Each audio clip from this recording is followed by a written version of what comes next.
السلام علیکم، میں ہوں عدنان عادل اور آپ دیکھ رہے ہیں میرا ویلاگ عدنان عادل جرنلسٹ۔ اگر آپ کو میرا تجزیہ اور تبصرہ پسند آئے تو آپ میرے چینل کو سبسکرائب ضرور کیجیے گا۔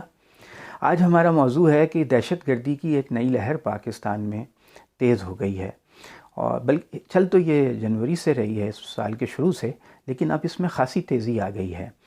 تو یہ کیا معاملہ ہے؟ ایک طرف ہم دیکھ رہے ہیں کہ پشاور میں مسجد میں بم پھٹا اور وہاں پر بہت شہادتیں ہو گئیں۔ اسی طرح ہم نے دیکھا تھا کراچی میں ایک عالم دین کو شہید کر دیا گیا فائرنگ کر کے، اور دوسری طرف ہم یہ دیکھ رہے ہیں کہ پاکستان کی فوج کے خلاف سیاستدان جو ہیں مہم چلا رہے ہیں۔ تو ایک طرح سے مخلوط جنگ جو ہے پاکستان پہ مسلط کر دی گئی ہے بھارت کی طرف سے۔ ان کے جو سیکیورٹی ایڈوائزر ہیں اجیت دوول، انہوں نے کھل کر کہا ہے کہ اب ہم جو ہیں اپنے دشمن ملکوں کے ساتھ کوئی چیز سیٹل نہیں کریں گے، کوئی تنازع جو ہے حل نہیں کریں گے، بلکہ ان کے اندر گھس کر ان کے خلاف جنگ کریں گے۔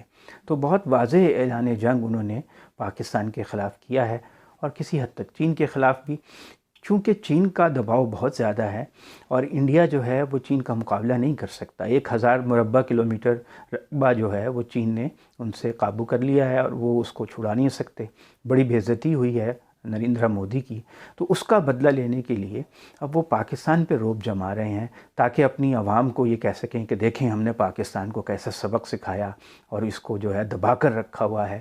پچھلے سال جب انہوں نے بالا کوٹ میں حملہ کیا اور اس کے جواب میں پاکستان نے ایک سخت ان کو جواب دیا، منہ توڑ جواب دیا، ان کے اوپر حملہ کیا دن کی روشنی میں، جبکہ انہوں نے رات کو ہم پر حملہ کیا تھا اور ان کے ایک پائلٹ کو گرفتار کر لیا۔ ان کو بہت ہزیمت اور ذلت اٹھانی پڑی۔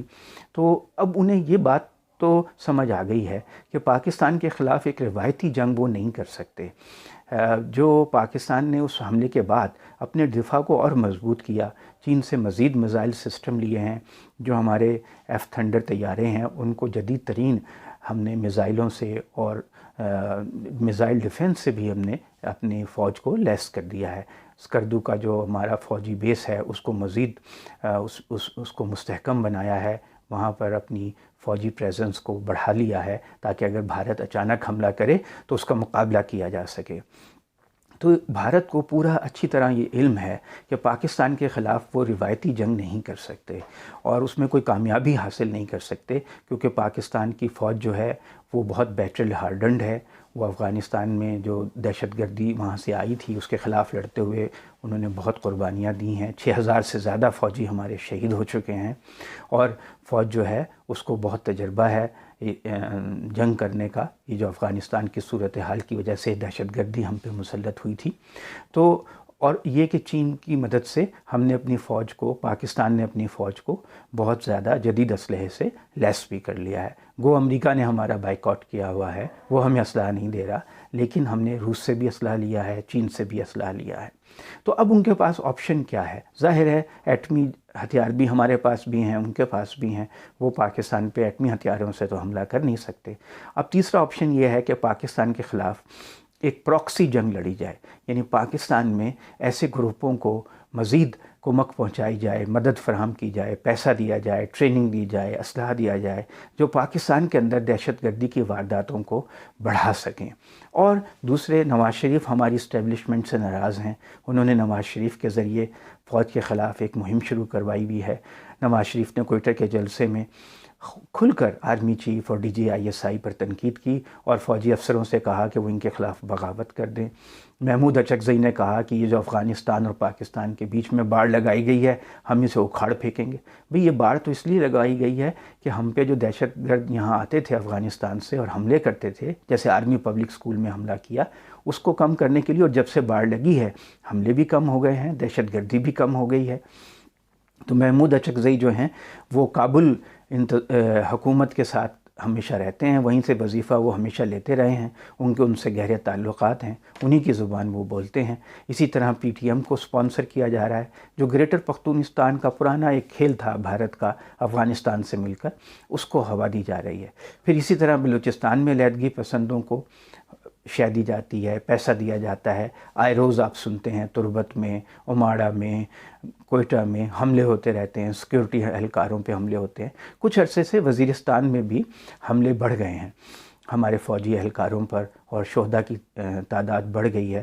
میں نے کاؤنٹ کیا ہے کہ اس سال جنوری سے اب تک 80 ہمارے جو لوگ ہیں وہ شہید ہو چکے ہیں دہشت گردی کے حملوں میں۔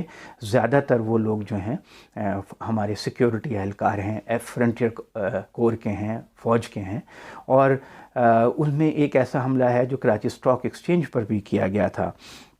تو اس حملے کا مقصد یہ تھا کہ پاکستان کو معاشی طور پہ مفلوج کیا جائے، کمزور کیا جائے۔ یہ بھارت کی پرانی حکمت عملی ہے کہ پاکستان کو انتشار، داخلی عدم استحکام کا شکار رکھا جائے۔ بدقسمتی یہ ہے کہ اس گھر کو آگ لگی، اس گھر کے چراغ سے ہمارے اپنے سیاستدان، آپ دیکھیے کہ ایاز صادق نے ابھی آرمی چیف کے خلاف بیان دیا ہے، ہمارے وزیر خارجہ کے خلاف بیان دیا ہے کہ یہ ابھینندن کو اس لیے انہوں نے چھوڑا کیونکہ یہ جنگ سے ڈر رہے تھے اور کہ کہہ رہے تھے کہ رات کو 9 بجے جو ہے بھارت ہم پہ حملہ کر دے گا، اس کو چھوڑ دیا جائے۔ ان کے ماتھے پہ پسینے تھے، ٹانگیں کانپ رہی تھیں۔ انہوں نے بھارتی موقف کو تقویت پہنچائی ہے اور پاکستان کی فوج کو ڈی مورلائز کرنے کی کوشش کی ہے کہ ہمارے جوان جو ہیں ان کے حوصلے پست ہوں اور بھارت کی جیت کا تاثر ابھرے۔ حالانکہ ہم تو سمجھتے ہیں بالا کوٹ حملے میں پاکستان فتح یاب ہوا تھا کیونکہ ہم نے اس کا منہ توڑ جواب دیا تھا۔ بہرحال یہ بھارت نے پاکستان پہ ایک ہائبرڈ وار جو ہے مسلط کر دی ہے، جس میں ہمارے ملک کے جو سیاستدان ہیں وہ بھی اس میں ملوث ہیں اور دہشت گرد افغانستان سے ٹریننگ لے کر آ رہے ہیں، یہاں پہ دہشت گردی کی وارداتیں کر رہے ہیں۔ بہت کوشش کی جا رہی ہے کہ فرقہ وارانہ فسادات پاکستان میں پھیلائے جائیں۔ مولانا عادل کو کراچی میں ٹارگٹ کلنگ کر کے شہید کیا گیا، مقصد یہ تھا کہ شیعہ سنی جو ہے فساد پھیلے۔ پھر اسی طرح پشاور میں جو ایک مسجد پر ابھی حملہ ہوا ہے اور جس میں بہت سے لوگ شہید ہو گئے ہیں، 7 افراد شہید ہوئے ہیں، 11 زخمی ہوئے ہیں، اس کا مقصد بھی فرقہ واریت پھیلانا ہے۔ گلگت بلتستان ان کا بڑا ٹارگٹ ہے، وہاں پہ اکثریتی آبادی شیعہ اور اسماعیلی ہے، ان کو بھی وہاں پہ بھی کوشش کی جا رہی ہے کہ بدامنی پھیلائی جائے۔ تو یہ سارے واقعات جو ہیں ہمیں بڑی میچورٹی کے ساتھ دیکھنے کی ضرورت ہے اور کوئی اس کا ریش ریئیکشن نہیں کرنا چاہیے کہ ہم جذبات میں آ کر کوئی اس کا جوابی اقدام کریں، کیونکہ بھارت چاہتا ہے کہ یہ پراکسی وار تیز ہو تو پاکستان بھی کوئی اقدام کرے اور پھر وہ اس کو لے کر عالمی برادری میں جائے، اور امریکہ کا وہ بہت قریبی اتحادی ہے تو پاکستان پہ کوئی اقتصادی پابندیاں لگائی جا سکیں، پاکستان کا نام فیٹف کی بلیک لسٹ میں ڈالا جا سکے۔ پاکستان کو بہت ٹھنڈے دل سے اور بہت ہوش مندی سے، حکمت عملی سے اس صورتحال سے نمٹنے کی ضرورت ہے۔ اس میں کوئی شک نہیں ہے کہ اب دہشت گردی کی لہر بہت تیز ہو گئی ہے اور اس کا دائرہ کار جو ہے کراچی، بلوچستان اور صوبہ خیبر پختونخوا تک پھیلا ہوا ہے۔ ایک وجہ یہ بھی ہے کہ جو تحریک طالبان پاکستان ہے اس کو دوبارہ متحد کر دیا گیا ہے، اور وہ یہ چاہتی ہے کہ افغانستان میں جو ہے وہ اگر طالبان اور اشرف غنی کی حکومت کے درمیان معاہدہ ہو تو ان کو بھی کوئی سپیس مل جائے، ورنہ ان کے اوپر بہت مصیبت آ جائے گی۔ تو یہ جو خطے کی صورتحال ہے، افغانستان کی صورتحال ہے، اور بھارت کی جو چین سے ان کو ذلت اٹھانی پڑی ہے اس کا بدلہ لینے کے لیے، اپنے عوام کو کچھ دکھانے کے لیے انہوں نے پراکسی وار تیز کی ہے۔ یہ ہمارے لیے بڑا چیلنج ہے، ہماری سیکیورٹی کے لیے بڑا چیلنج ہے۔ لیکن یہ پورا یقین ہے کہ پاکستان کی عوام بڑی باشعور ہے، پاکستان کے ریاستی ادارے اس صورتحال پر بہت جچا تلا اور ہوش مندی کے ساتھ کوئی ری ایکشن دیں گے۔